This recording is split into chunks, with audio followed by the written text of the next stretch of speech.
to work. They literally saw the jet plow into the Pentagon. I mean, it was like a cruise missile with wings, went right there and slammed right into the Pentagon. Everybody who have been identified as Port Authority police officers. I don't have their identities.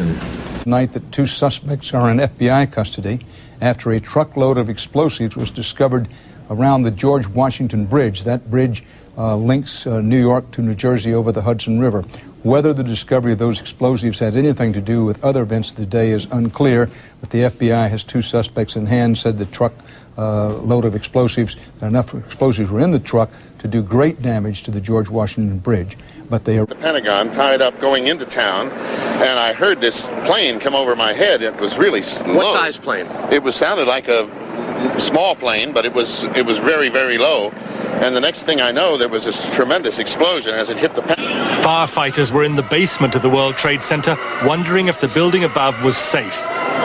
The unthinkable was about to happen. The South Tower, all 110 stories, collapsed, and it was all... An indication that the Israelis would like their conflict, their battle against the Palestinian militants to be seen as part of an international fight against terrorism, not as part of an attempt to put down a revolt against occupation, which is what the Palestinians say. And if a Middle East group is implicated or blamed for the U.S. terror attacks, it's possible that the Israelis might get more sympathy for this view. This would, of course, be worrying to Palestinians, who would then fear that Israel might get an even freer hand to apply very harsh military and economic measures that are against not only the militants but also affect the population as well. So in some sense, Barbara, there could be some kind of strategic advantage for Israel from this tragedy.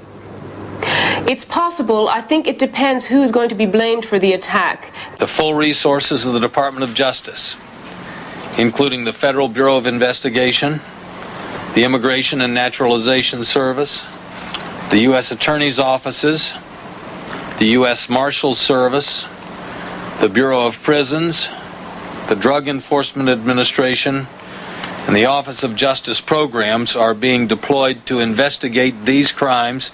And it's this wealthy Arab fundamentalist that American officials are already naming as an immediate suspect, Osama bin Laden. The Americans fired cruise missiles at training camps. They literally saw the jet plow into the Pentagon. I mean, it was like a cruise missile with